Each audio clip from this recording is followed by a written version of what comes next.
Uma vitória que me deixou muito feliz pelo jogo que a gente apresentou. Pressionamos bem o Juventude. É um time que tem as suas armas na fase ofensiva deles. O time conseguiu pressionar bem, controlar bem o primeiro tempo. Rompemos a pressão deles no começo do jogo, que eles vieram para pressionar. E a partir daí colocamos eles para jogar na área deles, né? Então isso aí, conseguimos um gol rápido e acabamos sofrendo um empate, mas o time em nenhum momento se deixou abalar por isso, continuou com a mesma forma de propor, de atacar, de ser vertical e tentar criar chances. Fomos para o intervalo com um empate e depois o time conseguiu fazer os gols que precisava e deslanchou. Oi? Todos bem. Desculpa? Ah, sim. Sim, não, é importante, muito importante que, principalmente o atacante que vive de gol, de números, e voltar a marcar, né? Isso sempre dá mais confiança para eles, né? Porque realmente todo atacante passa por fases goleadoras, depois fases de seca, entre aspas, e voltar a quebrar esse jejum aí é importante tanto para o Gabi como para o Plata, e são jogadores importantes para mim.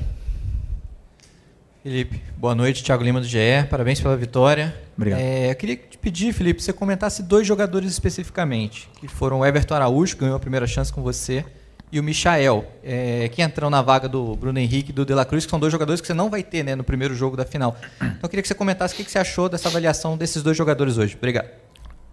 Bom, Everton Araújo é um jogador que tem o maior talento que para mim um ser humano pode ter, que é a capacidade de aprender.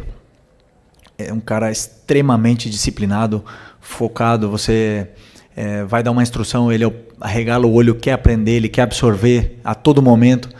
Fica fazendo complemento depois do treino. É um cara que tem a tendência de evoluir muito. É o maior, para mim, o maior talento, o maior dom que pode ter um ser humano é essa vontade, essa capacidade que o jogador tem de aprender. Hoje fez um grande jogo, controlou muito bem o meio, ele e o Eric. E estou muito feliz de poder ter mais uma opção aí para volante. E o Michael, como eu falei no outro jogo, um cara que é fundamental para a gente, muito importante, teve uma lesão muito grave e hoje fez um jogaço, constantemente criando perigo, tanto na ponta como por dentro, atacando espaço. Um cara que tem finalização, tem gol, ele tem números, e recuperar a forma física depois dessa lesão tão grave que ele teve é muito importante. E como eu falei, é um cara fundamental para mim no decorrer agora do campeonato. Felipe, boa noite. Guilherme Xavier da Trivela. Queria te parabenizar pela vitória, porque foi uma vitória muito importante hoje para o Flamengo. Diante de um empate do Palmeiras com o Fortaleza, o Botafogo também jogando no resultado, o Flamengo podendo se aproximar dos líderes, se mantendo no G4, e vocês têm um jogo importante quarta-feira também contra o Internacional, um jogo atrasado. Um jogo que, querendo ou não, é um confronto direto ali. O Inter também está próximo das vagas da Libertadores. Só que vocês têm a final da Copa do Brasil no domingo. Queria saber como é que está a sua cabeça com relação a preservar alguns titulares. Eu sei que você já comentou que não costuma preservar, mas a Copa do Brasil parece ser uma prioridade grande para o Flamengo, e o Flamengo já tem muitos desfalques, até jogadores suspensos hoje, como Léo Pereira e Arrascaeta. Obrigado. Pois é, uma boa pergunta, né? Temos esse jogo muito importante para a gente. O Inter é um time muito forte. A partir de amanhã eu vou começar a preparar esse jogo e estudar esse jogo. Desculpa, me perdi. Ok. Então, isso agora lembrei. É uma questão de nós estamos com o grupo muito enxuto. Praticamente não temos como preservar muita gente, porque somos os que somos. Temos muitos lesionados, lesões graves. Alguns já estão retornando, né? No caso do Cebolinha e do Luiz Araújo já estão vendo a luz do fim do túnel. O Vinha e o Pedro vai ser mais de longa duração. O Nico também vai ser um pouco mais de tempo para ele recuperar bem dessa lesão dele. E o Alex, vamos ver como é que ele evolui durante a semana. Então já somos poucos, né? E para mim o que eu miro agora é esse jogo, né? Claro que a final está aí, a final é o jogo do ano, no quesito final, e todo mundo sabe a importância que tem esse título aqui, jogar na frente da nossa torcida, e preciso de todo mundo. Então, alguns vão jogar e outros vão descansar, mas sempre pensando em vencer do Inter, que é o mais importante. Boa noite, Felipe. Bruna Medeiros, do canal do Felipe Fontoura. Parabéns pela vitória. Lá no início, em uma das suas primeiras coletivas, você citou que o Flamengo iria sofrer muito, não muito, mas iria sofrer algumas oportunidades do adversário pelo seu estilo de jogo. Nos últimos 2 jogos no Maracanã, o Flamengo tomou 4 gols, 2 do Fluminense e 2 hoje. Queria saber se você já considera isso normal, assim, pela sua característica, ou ainda vê muitos pontos a melhorar na questão defensiva. Obrigada. Bom, como eu falei, sempre pressionar alto e propor com os 10 jogadores, você corre riscos. E é um risco que eu sei que eu vou correr, eu sei que vão existir erros. É claro que esses erros eles têm que ser corrigidos, treinados e melhorados. Mas eu sou consciente, eu sei que vão acontecer, né? E hoje foi um erro. Um erro que o próprio Léo e os 2 Léo sabem que aconteceu. Eu não preciso nem falar para eles porque eles já sabem. Então, mas sempre com a confiança do treinador de que eles têm que fazer o que eu peço. E eles estão fazendo, né? Alguns momentos vão se criar desajustes na defesa. E eu entendo esse risco. Agora, claro que eu não gosto de tomar gol, não quero tomar gol. E vou fazer de tudo para corrigir durante a semana, treinar esse mesmo aspecto, né, da vigilância para poder ter a bola e com mais segurança. Aqui, boa noite, Felipe. Ângelo Furtado, Time Web Sport. Felipe, você que teve a sua carreira no futebol internacional, segunda-feira, Vinícius Júnior pode ser, né, eleito aí o melhor jogador do mundo. Queria que você, com a sua experiência, deixasse um recado para ele. Como que você está vendo aí essa questão do melhor jogador do mundo, da escolha, né? Todo mundo sabe que vai ser ele. Merecido. Cara que conquistou tudo que conquistou sozinho, ninguém deu nada de presente para ele. E ele conseguiu sair do lugar onde ele foi criado para ser o melhor jogador do mundo e o melhor jogador do Real Madrid. É a única coisa, o recado que eu posso dar para ele é que ele não pare, que ele continue, que ele vá atrás de outra bola de ouro, que ele continue em ambição, porque não é fácil você tocar o céu e continuar lá, né? O mais difícil é você permanecer lá. Então ele tem que continuar com a mesma alegria que ele tem, que ele merece. Boa noite, Felipe. Natália Brasil, Damas do Esporte, Rádio Raquete Pinto. Parabéns pela vitória. Você tem falado, né, em muitas oportunidades que esse Flamengo é o Flamengo do Felipe Luiz, apesar das suas referências, né, de toda a experiência que você passou no futebol. Eu queria que você dissesse o que hoje nesse time já tem a cara do Felipe Luiz, já está do jeito redondinho que você quer, e o que ainda falta corrigir e vai ser aí ao longo das próximas partidas. Eu acho que eles assimilaram bem a ideia, assimilaram bem, então fazendo tudo que eu estou pedindo, né? Depois a parte técnica é do jogador, a parte mental é ser mais, sei lá, frio e calculista. Isso depende dos jogadores, mas a parte estratégica, a pressão alta que eu quero fazer, a parte da maneira de defender, a maneira que eu tenho de atacar, hoje se viu tudo. Praticamente o que eu peço para os jogadores fazerem, eles entendem muito bem. E as peças se encaixam. Claro que depende do lateral que joga e do volante que joga, eu tenho que adaptar alguma situação ou outra, mas o meu modelo de jogo eu já deixei bem claro que é como sempre pressionar alto e propor jogo o máximo possível. Só que muitas vezes jogamos contra adversários que quebram a nossa pressão e nos empurram, ou que sabem pressionar e não deixam a gente ficar na área como a gente ficou hoje na área do Juventude. Então, cada jogo é um jogo, mas basicamente o meu modelo de jogo está sendo visto nesses jogos. Oi, Felipe. Sérgio Lobo aqui. Eu queria estender um pouquinho em relação à pergunta que o Guilherme fez para você, relacionada ao jogo de quarta-feira. Você já falou do encurtamento do elenco, né? Está enxuto demais para os jogadores que você vai contar lá em Porto Alegre.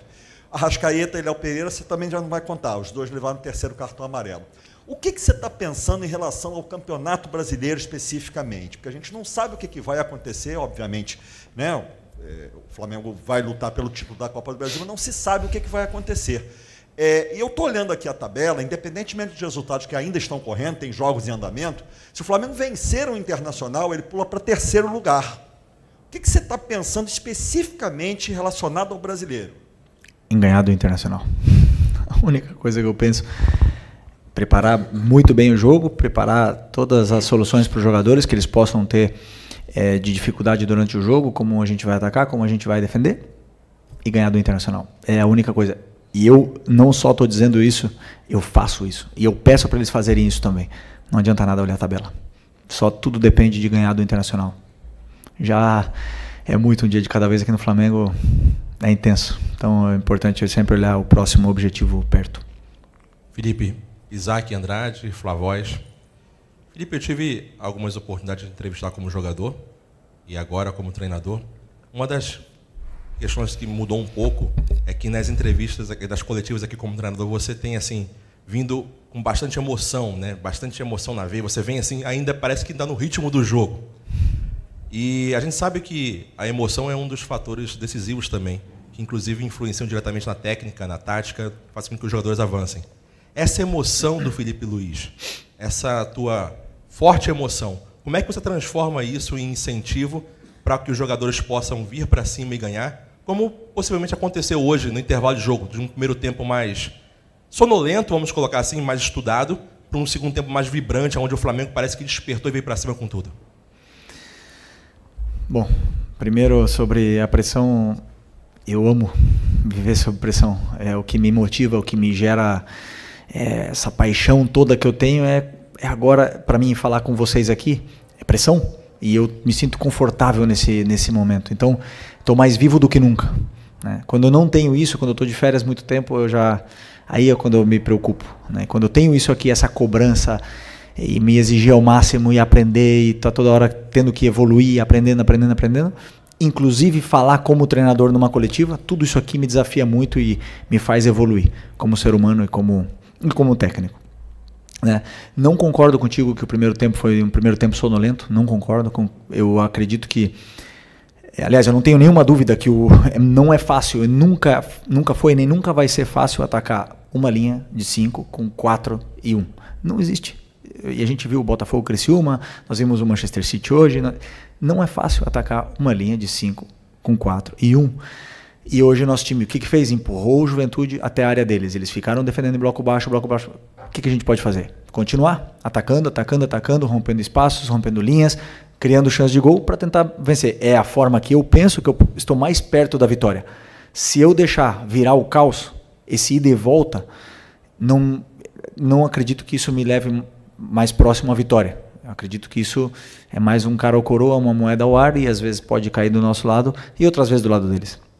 Mas o que eu gostei muito do meu time hoje foi que fizemos um primeiro tempo onde empatamos, onde o time ficou, em nenhum momento eu vi os jogadores ansiosos, em nenhum momento eu vi os jogadores acelerados e desesperados para fazer gol de qualquer jeito. Todo mundo se manteve na posição e na função que eles tinham no campo, e as jogadas naturalmente iam fluir. O adversário também cansa, o adversário tem que correr, também concede erros e chances do mesmo jeito que a gente, e conseguimos aproveitar, né? E não é fácil, como não foi na Copa do Brasil pro Corinthians contra a gente. Não é fácil, nunca é fácil atacar uma linha de 5. Boa noite, Felipe. Léo José, do Coluna do Fla. No meio de semana você utilizou o Alcaraz em uma das formações ali, né, do meio de campo, fazendo treinamento junto com o Everton Araújo. E agora no jogo de hoje, quem começa é o Pulgar e o Everton Araújo. A questão é, o Alcaraz, para mim, na minha visão, no segundo tempo, ele entrou um pouquinho abaixo da rodagem do restante do elenco, né? Ele errou alguns pontos individuais que acredito que, assim, questão de adaptação, de entrosamento, ele vai melhorando. Mas a pergunta é, o que fez você, Felipe Luiz, escolher pela dupla de volante Everton Araújo e Pulgar, e não o Alcaraz e o Pulgar, ou Alcaraz e Everton Araújo, por exemplo? Bom, eu não só testei o Alcaraz, senão que eu dou chance durante os treinamentos. Não é chance, senão eu crio essas relações durante os treinamentos para que eles vão se encontrando e vão conhecendo o companheiro que ele tem do lado, né? Então eu sei das características do Alan, conheço perfeitamente o Eric, joguei com os dois, joguei com o Everton também, e tenho o Charlie, o Alcaraz. O Alcaraz é um jogador super importante, é um jogador super interessante, 21 anos, tem muita força, tem tudo. E eu estou fazendo de tudo e estou dando todo o carinho para ele poder se desenvolver e se soltar e ficar tranquilo para que ele possa performar da melhor maneira. A minha decisão que eu tomei hoje, Eric e Everton Araújo, foi puramente estratégica em plano de jogo. Então eu não olho muitas vezes o que vai sentir esse jogador ou outro quando eu coloco um ou outro. Eu penso no que o adversário vai propor, o que eu preciso do meu jogador que eu vou colocar no campo. Muitas vezes vai ser o Alcaraz, outras vai ser o Everton, outras vai ser o Alan, e o importante é que eu posso contar com todos eles. Verdade que você falou que o Alcaraz entrou um pouco mais na frente, é a posição que ele mais talvez se sente confortável em jogar, jogando num 4-3-3, num passo mais à frente do que o primeiro volante, onde ele entrou e pouco a pouco, um jogador de 21 anos no Flamengo, a gente precisa dar carinho para ele, saber do patrimônio que a gente tem, valorizar ele o máximo possível para ele poder performar e a gente ver a melhor versão do Charlie aqui. Boa noite, Felipe. Bruno Castanha. Vou pegar um gancho na sua resposta de agora sobre a questão do Alcaraz. Você falou que ele prefere jogar um pouco mais avançado, né, esse meia. Você enxerga que essa posição é melhor para ele performar e entregar? E acrescento também sobre o Plata. Plata também é um jogador versátil, joga em mais de uma posição. Você tem escalado muito ele como um falso 9. Também você entende que essa é a posição que ele pode te entregar mais, performar? Ou é pela circunstância agora? Obrigado. Desculpa, o Alcaraz ele não falou que ele prefere jogar, né? Eu entendo, por característica, ele tem a tendência a ficar sempre um pouco mais alto do que um volante mais fixo. Mas ele quer jogar em qualquer lugar. Ele não reclama nunca. Ele quer o que o Charlie quer é ajudar. E isso me encanta, né? Essa fome que ele tem, essa ambição que ele tem, e ele só vai crescer. Sobre o Plata, eu estou realmente para mim ele compete em posição tanto com o Bruno Henrique e Michael para jogar na esquerda, mas sabemos que a melhor versão dele é na direita. Aí ele compete com o Gerson, que está jogando nessa função agora, e eu vejo ele como 9 porque ele tem muita velocidade, ele tem boa relação com bola, e ele ataca muito bem o espaço. Desculpa. E eu sempre tento dar minutos para ele também poder ganhar confiança, porque ele é muito importante para a gente. Hoje ele entrou, fez um jogo excelente. Mas ele sempre tem a tendência a tirar para a posição dele, né? Então, se eu coloco muitas vezes ele de 9, ele tem a tendência a voltar para a ponta. E isso se requer trabalho, se requer tempo para ele entender os movimentos. Claro que um 9 de origem, de ofício, deve fazer. Então, mas o mais importante é que eu tenho aí os coringas à disposição. E eles aceitam jogar em qualquer posição para ajudar a equipe e colocam a equipe acima de tudo. Aqui. Boa noite, Felipe. Vinícius, canal Vini Rubro Negro. Após o jogo contra o Corinthians, o Fabrício Bruno disse que iria conversar com você para tentar entender um pouco qual a ideia você tem para a zaga. Na próxima partida, o Fabrício Bruno provavelmente vai ser titular, porque o Léo Pereira tomou o terceiro amarelo e não joga. Queria que você pudesse falar um pouquinho o que você espera de um zagueiro para ser titular nesse seu sistema defensivo e como o Fabrício Bruno pode colaborar para o próximo jogo, por exemplo.